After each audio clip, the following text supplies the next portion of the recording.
Hello students, this is Dr. Amit Juneja and I welcome you all in this channel Amit Juneja Economics. So in the last lecture we are discussing about the classical school of economics or the classical school of thought or the views given by the classical economists about economics. So in that we discuss about the two thoughts of classical economists. So we discuss another two views. So classical views about economics. So in the last lecture we discussed about the two views given by the classical economist. One is the long run analysis, मतलब जो भी economy के अंदर analysis होंगे वो सारे के सारे जो हैं वो लॉन्ग रन के अंदर होंगे, कोई भी शॉर्ट रन एनालिसिस जो है वो नहीं होगा. व्हाई? क्योंकि उनका ये कहना था कि it is possible that the economy can be in disequilibrium position in the short run, but in long run all the disequilibriums will be disappeared and the economy will retain itself on the equilibrium point.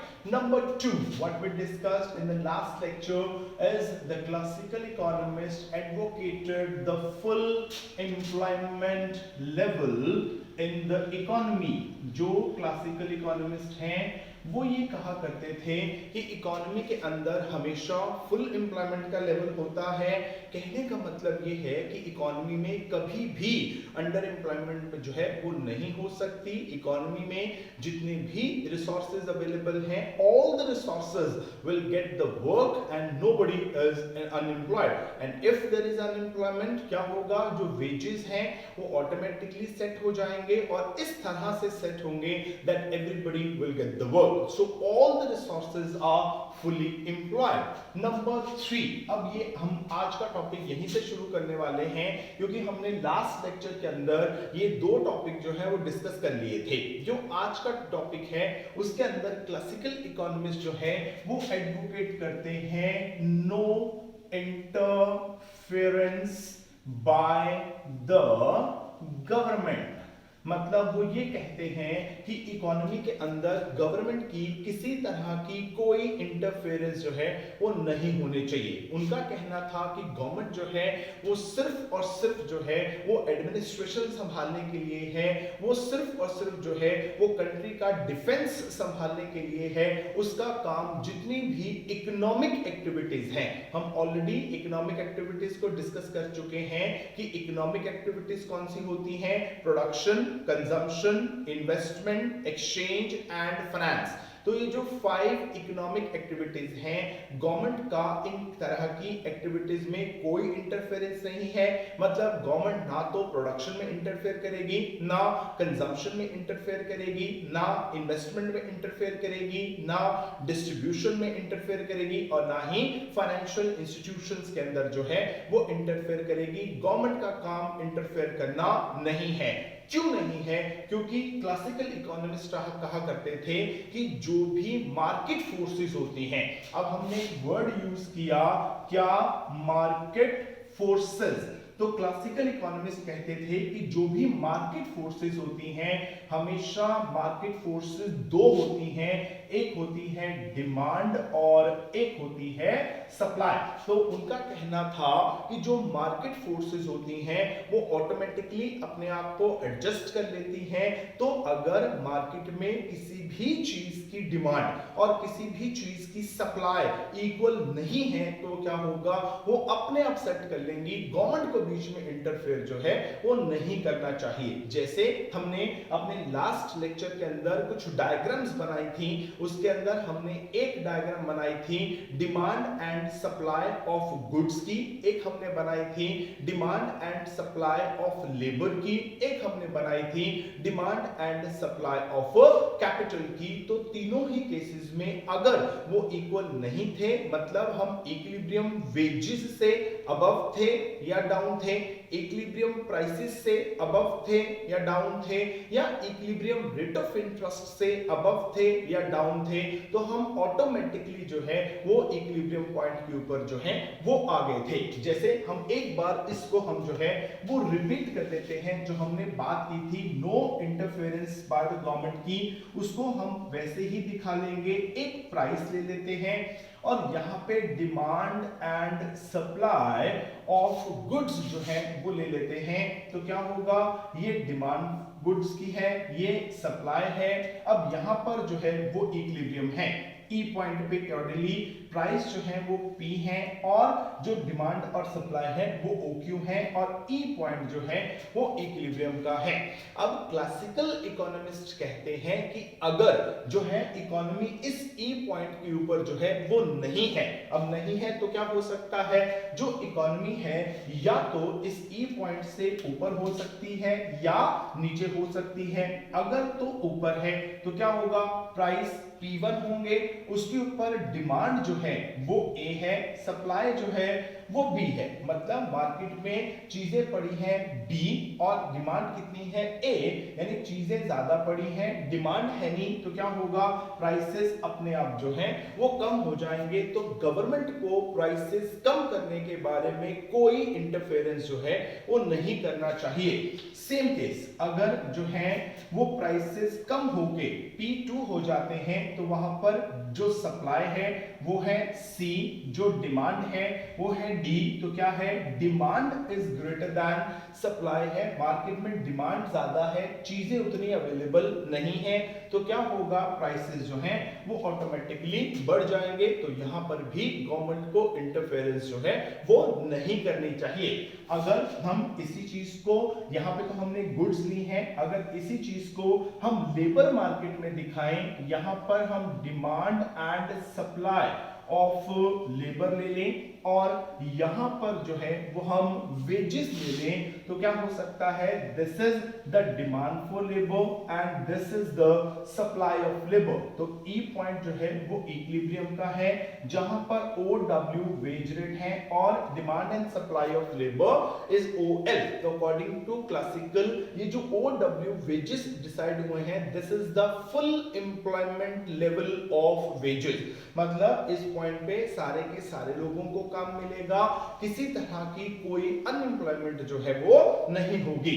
अगर wages ज्यादा हैं, suppose W1 है, तो वहां पे क्या होगा, जो डिमांड फॉर लेबर है that is A and supply of labour B, यानी कि जो लेबरर्स हैं वो कितने हैं, O, ये W1B अवेलेबल है, पर डिमांड कितने लेबरर्स की है, W1A की। तो क्या है, supply of labour is greater than the demand for labour, यानी इतने लेबरर जो है वो क्या होंगे, अनएम्प्लॉयड होंगे। अनएम्प्लॉयड होंगे तो वो अपने आप जो है वो नीचे की तरफ आ जाएंगे। वो क्या करेंगे, वो कम वेजेस पे काम करने के लिए जो है वो रेडी हो जाएंगे। तो क्या होगा, गवर्नमेंट को उनके वेजेस को लेके कोई भी इंटरफेरेंस जो है वो नहीं करनी चाहिए। अगर वेजेस बाय चांस कम हो जाते हैं और W2 हो जाते हैं, तो क्या होगा, उसके ऊपर अब सोच के देखिए कि यहां पर ये जो W2 वाली लाइन है, इसने सप्लाई कर्व को इंटरसेक्ट किया C पॉइंट पे, डिमांड कर्व को इंटरसेक्ट किया D पॉइंट पे। Now the demand for labour is W2D, now the supply of labour is W2C। तो it means the demand for labour is greater than the supply of labour. मतलब labour की demand है W2D, labour की supply है W2C। It means कि जो labourers हैं वो कम अमाउंट के अंदर जो है अवेलेबल हैं, उनकी डिमांड ज्यादा है, तो जो लेबरर्स हैं वो क्या करेंगे, वो अपने वेजेस जो हैं वो बढ़ा देंगे। तो वेजेस फिर से ऑटोमेटिकली जो है वो क्या होंगे, ई पॉइंट के अकॉर्डिंगली OW पे जो है वो आ जाएंगे। तो इसके बाद अगर हम सेविंग और इन्वेस्टमेंट वाली डायग्राम जो है वो यूज करें, तो उससे क्या होने वाला है, उससे डिसाइड होगा रेट ऑफ इंटरेस्ट। अब यहां पे क्या है, हम दो कर्व बनाएंगे, सेविंग और इन्वेस्टमेंट। ओके, सो X और Y। So this is the investment curve and this is the saving curve. हम ऑलरेडी ये डायग्राम्स बना चुके हैं, सिर्फ मैं आपको रिकॉल कराने के लिए बात कर रहा हूं। तो ई पॉइंट पे सेविंग और इन्वेस्टमेंट इक्वल हैं और उसके अकॉर्डिंगली जो इंटरेस्ट रेट है वो है OR, ठीक है। ये इक्विलिब्रियम है जहां पे demand and supply of capital equal है और वो कहां पर है, सी पॉइंट पे।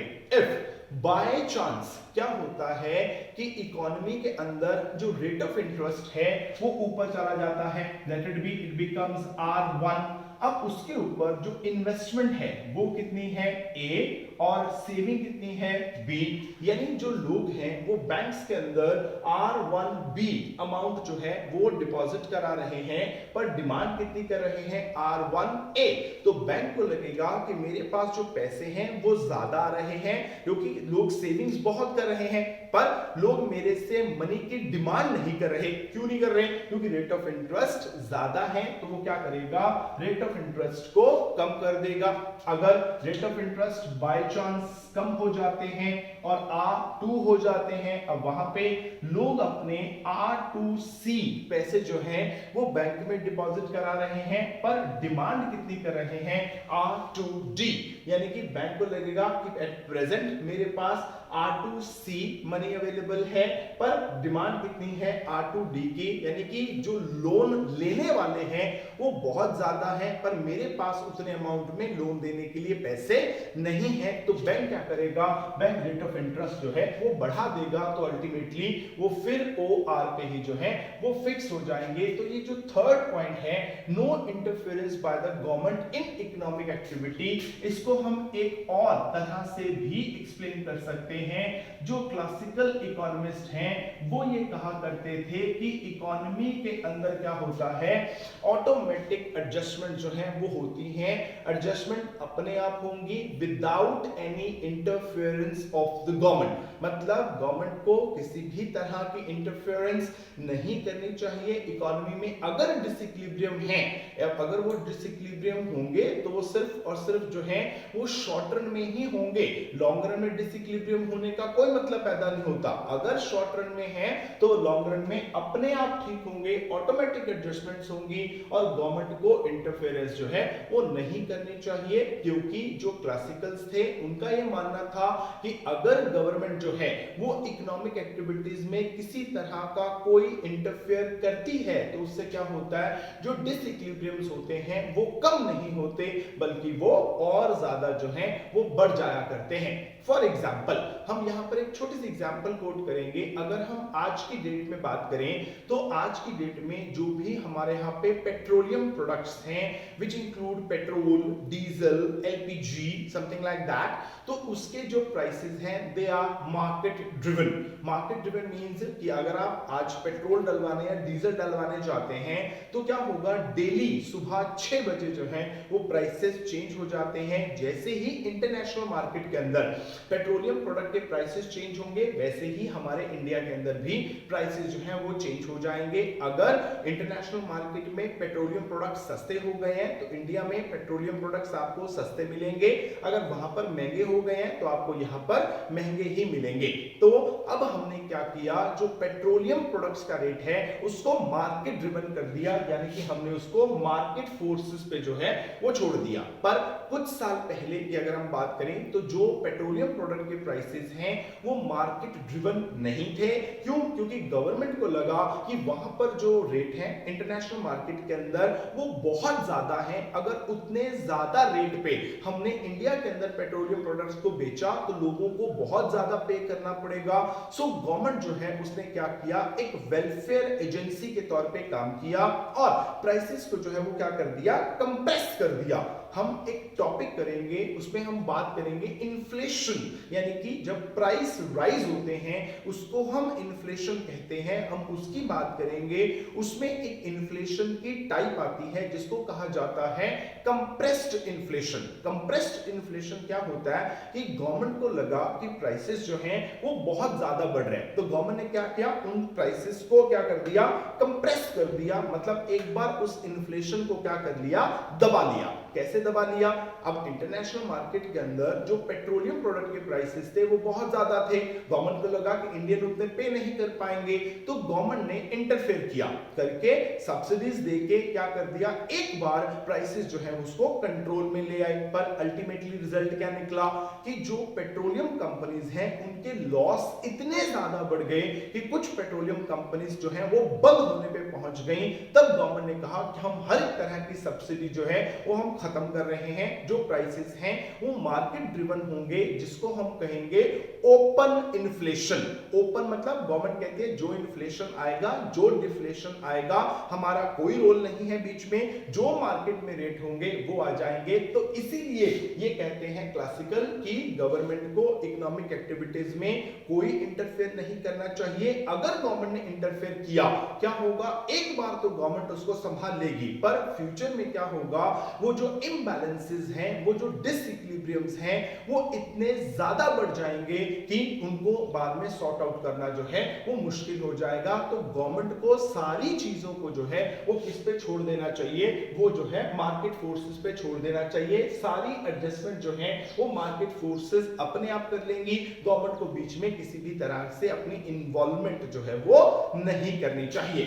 नंबर 4 जो बात करते हैं क्लासिकल इकोनॉमिस्ट, वो बात करते हैं, उनका कहना था कि जब भी हम किसी भी मार्केट की बात करेंगे तो वो कौन सी मार्केट होगी, वो हमेशा जो है वो परफेक्ट कंपटीशन मार्केट जो है वो होने वाली है। ये एक्चुअली मार्केट जो है परफेक्ट कंपटीशन मार्केट जो होती हैं वो माइक्रो इकोनॉमिक्स के अंदर आती हैं, जिसमें हम बहुत तरह की मार्केट पढ़ते हैं, जिसके अंदर क्या होता है कि उसके अंदर हम मोनोपोली मार्केट पढ़ते हैं, मोनोपोलिस्टिक कंपटीशन मार्केट पढ़ते हैं, परफेक्ट कंपटीशन पढ़ते हैं, ओलिगोपॉली पढ़ते हैं, ड्यूओपॉली पढ़ते हैं। तो बहुत सारी मार्केट्स होती हैं।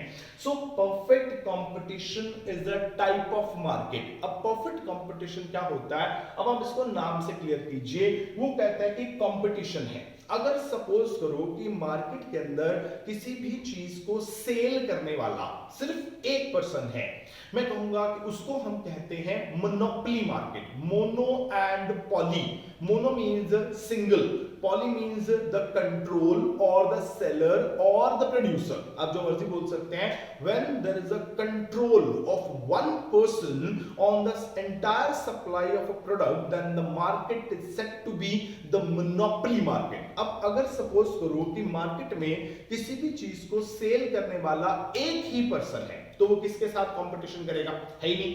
इसका मतलब अगर मैं कहता हूं कि कंपटीशन है, it means the number of sellers are more than one. Okay, तो बहुत सारे हैं। अब जो कंपटीशन है वो क्या है, वो परफेक्ट है। अब इसका मतलब अगर ये कंपटीशन परफेक्ट है तो इसका मतलब कोई कंपटीशन ऐसा भी होगा जो कि इम्परफेक्ट होगा। अब इम्परफेक्ट कैसे हो सकता है, हम इसी चीज को जो है वो क्लियर करते हैं। देखिए, सपोज कीजिए कि आप एक मार्केट में गए और आपने एक शॉपकीपर के पास जाके पेन की डिमांड करी, तो उसने आपको एक पेन दिया। आपने पूछा कि ये पेन जो है वो कितने का है, तो उसने कहा the price of this pen is 20 rupees. तो आपने कहा कि जो साथ वाला शॉपकीपर है वो तो 15 रुपीज में दे रहा है। वो कहेगा सर वो 15 का ही है, क्यों, ये पेन जो है वो किसी और कंपनी का है, उसकी कंपनी कुछ और है, ठीक है। इसके डिजाइनिंग ये है, उसके डिजाइनिंग वो है, इसकी रिफिल की क्वालिटी अच्छी है, इसका रिफिल ज्यादा चलता है, इसमें हैंडराइटिंग भी अच्छी होती है, तो इसमें ज्यादा कैरेक्टरिस्टिक्स हैं, that's why the rate of this pen is 20 और उसमें इतनी कैरेक्टरिस्टिक्स नहीं है, that's why the rate is 50। अब वो कहेगा सर आप किसी और दुकान पे चले जाइए, आपको पेन जो है वो 10 रुपीज में भी मिल जाएगा। अब क्या हुआ, अब सोचो कि पेन को सेल करने वाले एक से ज्यादा लोग हैं, तो मतलब उनमें कंपटीशन है। अब कंपटीशन तो हो गया, पर क्या कंपटीशन परफेक्ट हो पाया, नहीं। क्यों, क्योंकि एक शॉपकीपर जो पेन है वो 20 में सेल कर रहा है, एक 15 में सेल कर रहा है, एक जो है वो 10 रुपीज में सेल कर रहा है। क्यों, क्योंकि जब तीनों के पास डिफरेंट क्वालिटी का और डिफरेंट कंपनी का पेन पड़ा होगा तो रेट भी अलग अलग होंगे, सही है ना। अब क्या हुआ, सिचुएशन नंबर 2 लेते हैं। आप एक शॉपकीपर के पास गए, आपने उसको बोला कि सर पेन दे दीजिए, तो उसने आपको एक पेन दिया, आपने पूछा कितने का, वो कहेगा सर 15 रुपीज का। आपने कहा साथ वाली दुकानदार जो है वो तो 10 रुपीज में दे रहा है, वो कहेगा सर वो कंपनी कुछ और होगी, वो डिजाइन कुछ और होगा, वो कलर कुछ और होगा। आप कहेंगे नहीं नहीं, same colour same design same company. अब सोचो, अगर दो शॉपकीपर हैं, दोनों के पास same colour same design same company का पेन पड़ा हो, तो क्या अगर एक शॉपकीपर उसको अगर 15 रुपीज में सेल कर रहा है और दूसरा उसको 10 रुपीज में सेल कर रहा है, क्या दोनों ऐसा कर पाएंगे? नहीं, क्योंकि अगर एक शॉपकीपर उसको 10 रुपीज में सेल कर रहा है तो दूसरा उसको 15 रुपीज में सेल नहीं कर पाएगा, उसको भी सेम प्राइस पर ही अपनी चीज जो है वो बेचनी पड़ेगी। अब क्या हुआ, जब परफेक्ट कंपटीशन होगा तो उसमें पहली चीज तो क्या होगी कि हर एक जो शॉपकीपर है उसके पास सेम प्रोडक्ट पड़ा होगा। नंबर 2, अगर प्रोडक्ट सेम है तो क्या होगा, प्राइस भी सेम होगा।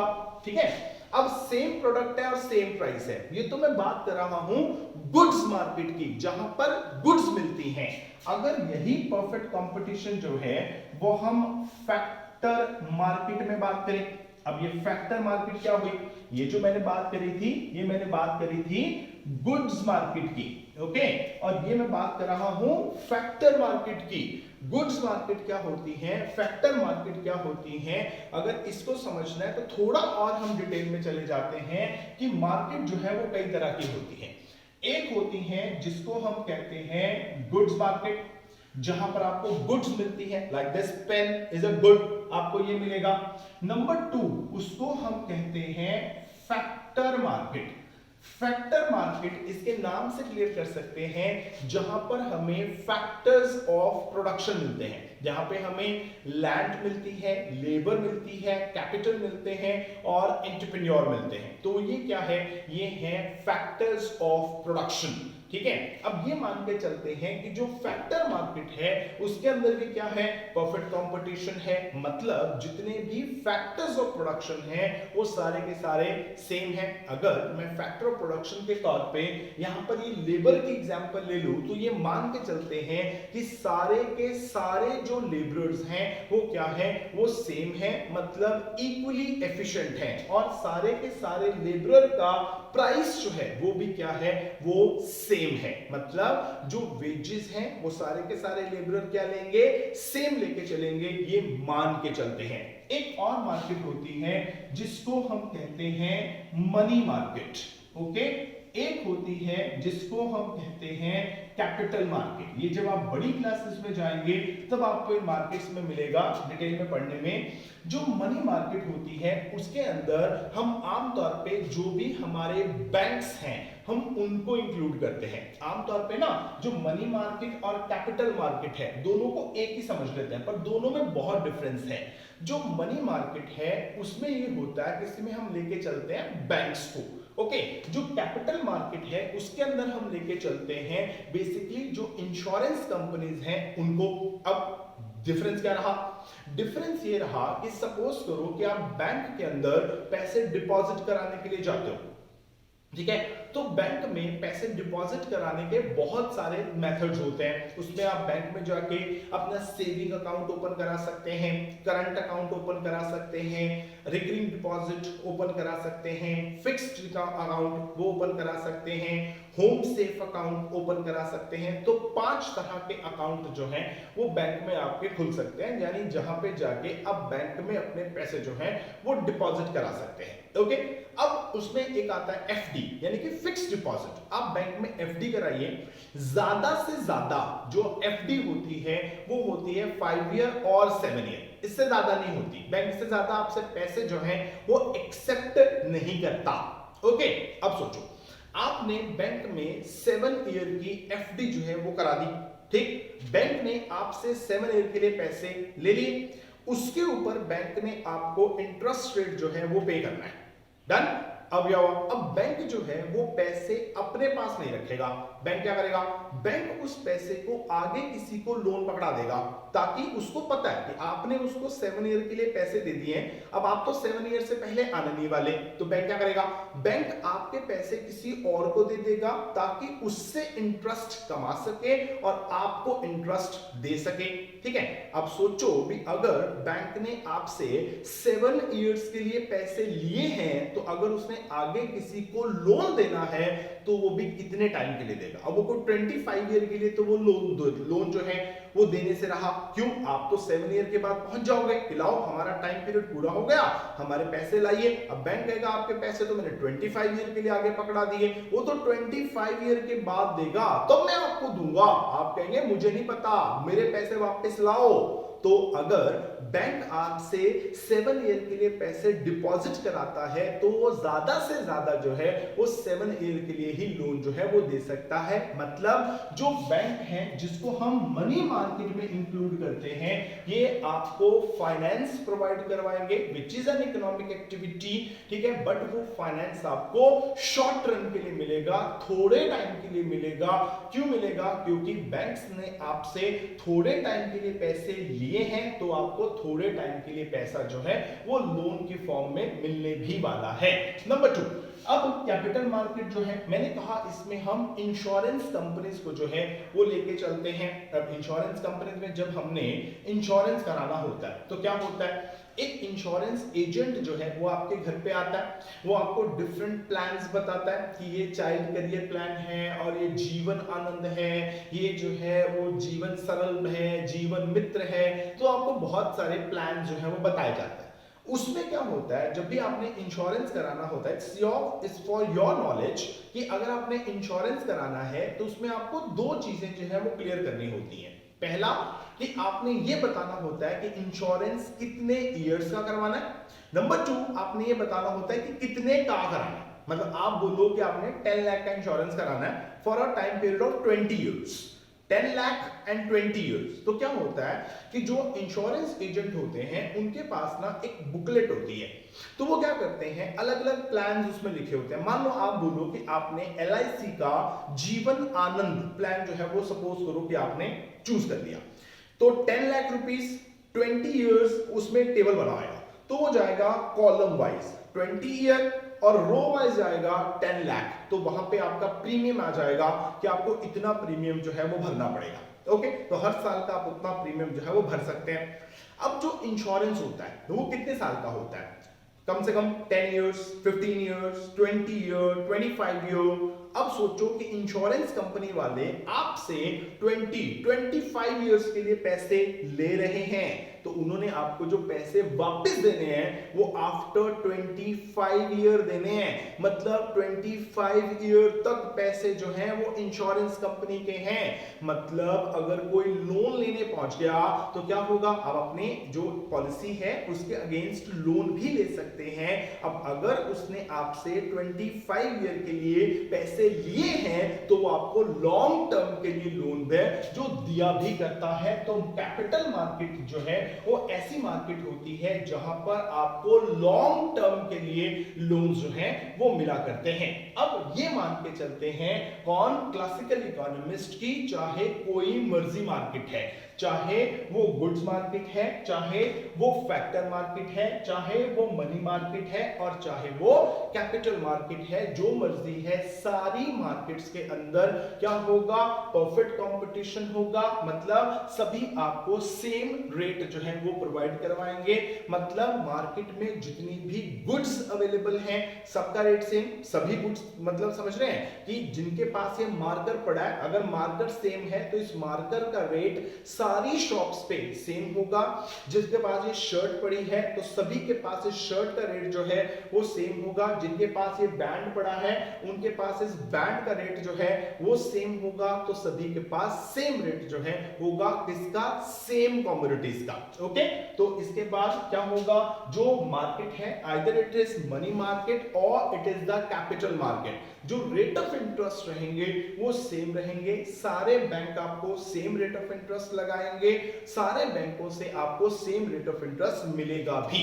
मतलब अगर आप किसी भी बैंक में डिपॉजिट कराते हैं, चाहे आप एसबीआई में करा लीजिए, चाहे आप जो है वो एक्सिस बैंक में करा लीजिए, चाहे आप एचडीएफसी में कराइए, चाहे आप कैनरा बैंक में कराइए, चाहे आप जो है वो किसी और बैंक में कराइए, सारे बैंक आपको आपके डिपॉजिट पे सेम रेट ऑफ इंटरेस्ट पे करेंगे, ठीक है, और सारे आपसे same rate of interest charge करेंगे। तो ये मान के चलते हैं। ओके, तो ये थे हमारे classical views about the economics, पर इनको बहुत ज्यादा जो है वो क्रिटिसाइज किया गया। क्यों क्रिटिसाइज किया, ये हमने अपने एक लास्ट लेक्चर में डिस्कस किया था कि जब 1929 से 1932 तक ग्रेट डिप्रेशन आई तो इन्होंने जो व्यूज दिए थे वो काम नहीं करे। जैसे इन्होंने कहा था कि इक्विलिब्रियम जो है वो हमेशा फुल एम्प्लॉयमेंट पे आएगा। अब इकोनॉमी के अंदर जो है वो क्या था, वो डिप्रेशन थी। अगर डिप्रेशन थी तो ऑब्वियस है, आप खुद सोच सकते हैं कि अगर इकोनॉमी में डिप्रेशन होगी क्या होगा, डिमांड नहीं होगी, ठीक है, कोई पर्सन आके चीजों की डिमांड नहीं करेगा।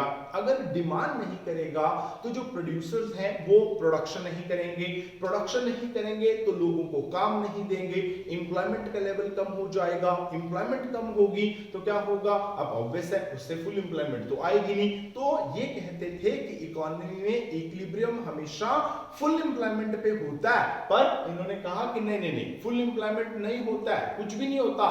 क्यों, क्योंकि अगर इकोनॉमी में डिप्रेशन है तो फुल एम्प्लॉयमेंट नहीं हो सकता। फुल एम्प्लॉयमेंट हमेशा जो है वो नॉर्मल कंडीशंस में होता है। मतलब जब आपकी इकोनॉमी में ना तो डिप्रेशन है, ना रिसेशन है, ना रिकवरी है, बिल्कुल बूम चल रहा है, आप बेस्ट पॉसिबल पोजीशन में बैठे हैं, जब आपकी इकोनॉमी के अंदर कोई भी अप्स एंड डाउन्स जो है वो नहीं आ रहे हैं, only in that case economy के अंदर फुल एम्प्लॉयमेंट होगा। पर हमें पता है इस बात का कि इकोनॉमी में कभी भी जो है एक स्मूथ डेवलपमेंट नहीं होती, इकोनॉमी में हमेशा अप्स एंड डाउन्स आते रहते हैं। और अगर अप्स एंड डाउन्स आते हैं तो ये हम गारंटी से नहीं कह सकते कि इकोनॉमी के अंदर हमेशा फुल एम्प्लॉयमेंट जो है वो होगा ही होगा। जैसे इन्होंने कहा था गवर्नमेंट को इंटरफेयर नहीं करना चाहिए, बिना गवर्नमेंट की इंटरफेरेंस के काम नहीं चलेगा। आप खुद सोच के देखिए कि अगर आज के टाइम में मैं बात करूं, एक फार्मर अपनी क्रॉप लेके मान लीजिए कि मार्केट में जाता है,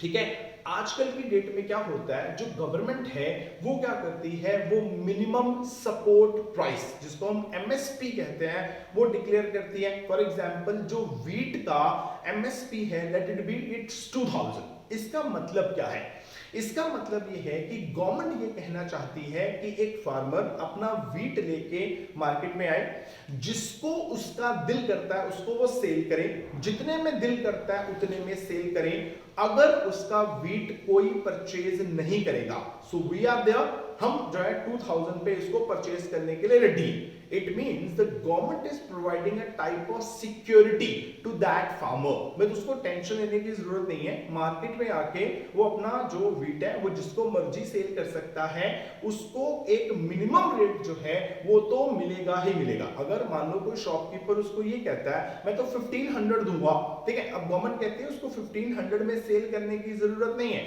we are there, we are here, तो क्या होगा, आप हमें 2000 में जो है वो सेल कर दीजिए। ओके, अब सोचो कि अगर गवर्नमेंट ये एमएसपी डिक्लेयर ना करे तो क्या होगा, फार्मर अपनी क्रॉप लेके मार्केट में आया, ठीक है, वहां पे एक शॉपकीपर के पास गया, उसको बोला कि देखिए मुझे अपनी क्रॉप बेचनी है।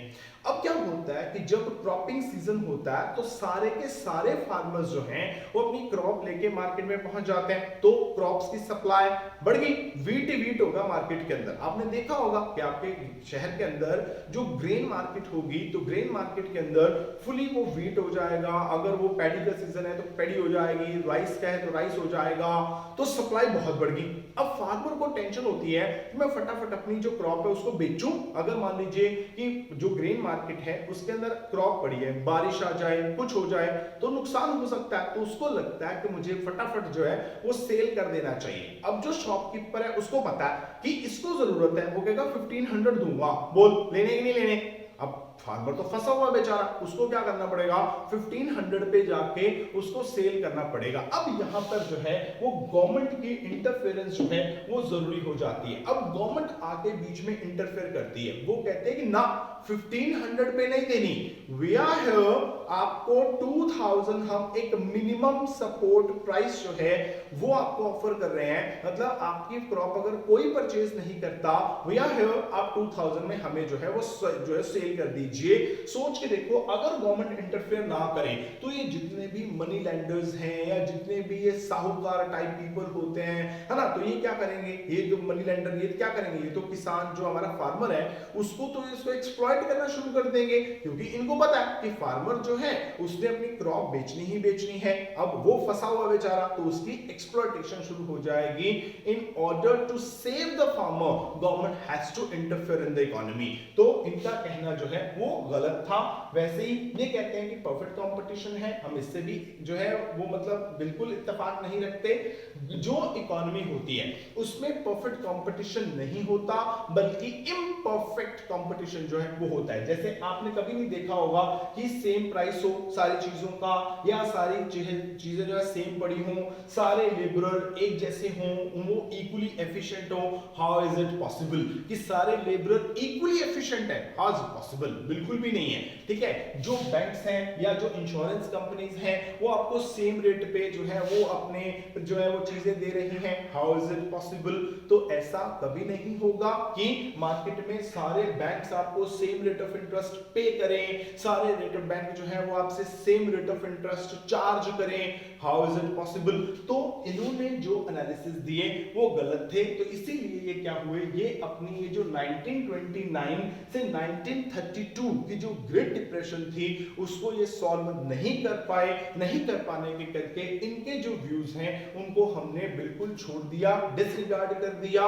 इसी के बाद हमने बात की थी कि 1933 के अंदर, याद कीजिए मैंने आपको एक नाम दिया था, डॉक्टर रेगनर फ्राइश, ठीक है, जो कहां पढ़ाते थे, ओस्लो यूनिवर्सिटी नॉर्वे के अंदर।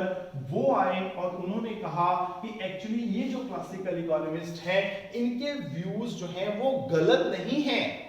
ठीक है, उन्होंने ये कहा कि इनके व्यूज गलत नहीं हैं, ये गलत बन गए। क्यों बन गए? क्योंकि इन्होंने जो माइक्रो के रूल्स थे उनको मैक्रो पे लगाने की जो है वो कोशिश की। सोच के देखो, ये कहते हैं कि परफेक्ट कंपटीशन होगा अगर हम एक कंपनी की चीज खरीदते हैं तो उस कंपनी की चीज तो सेम ही होगी। अगर मान लीजिए कि आप थम्स अप परचेज करते हैं तो थम्स अप तो सारी जितनी भी बॉटल्स आप परचेज करेंगे थम्स अप की, उसका टेस्ट तो सेम ही होगा। अगर आप कोलगेट की पेस्ट यूज करते हैं तो एक particular type of Colgate, for example Colgate salt, अब जितनी मर्जी कोलगेट सॉल्ट ले लो, सारी का टेस्ट जो है वो सेम होने वाला है। ठीक है, अब एक लेबरर इक्वली एफिशिएंट होगा। ठीक है, एक की बात करें तो बात जो है वो सही हो सकती है, पर अगर इसी चीज को पूरी की पूरी इकोनॉमी पे लगाएं तो ये गलत हो जाते हैं। तो इसीलिए जो केन्स था वो आए 1936 के अंदर, after the recommendations given by doctor Ragnar Frisch, जिन्होंने कहा कि अब क्या होना चाहिए, now it is the time that the rules for the macroeconomics should be different from that of the microeconomics. तो माइक्रो इकोनॉमिक्स के लिए जो रूल्स होने चाहिए वो अलग होने चाहिए, जो मैक्रो इकोनॉमिक्स के रूल्स हैं वो अलग होने चाहिए। देन कम्स द केन्स, जिसने स्पेशली मैक्रो इकोनॉमिक्स के लिए जो है वो रूल्स को फ्रेम किया। तो अब हम इसके बाद जो पढ़ेंगे वो हम केन्जियन व्यूज पढ़ेंगे और उसको थोड़ा ध्यान से पढ़ेंगे, क्योंकि इसके बाद हमने जितने भी मैक्रो इकोनॉमिक्स के चैप्टर करने हैं वो सारे के सारे चैप्टर जो हैं वो हम केन्स के पॉइंट ऑफ व्यू से पढ़ने वाले हैं। तो जो केन्जियन व्यूज अबाउट इकोनॉमिक्स हैं वो हमारा एक बहुत ही इंपॉर्टेंट लेक्चर जो है वो बन जाएगा, जो हम अपने अगले लेक्चर के अंदर जो है वो देखेंगे। आई होप कि आपको लेक्चर जो है वो समझ आ गया होगा। कोई डाउट हो then please put it in the comment box, doubt जरूर सॉल्व करेंगे। अब मिलते हैं अपने अगले लेक्चर में। Till then it's good bye from my side, thank you very much and all the best.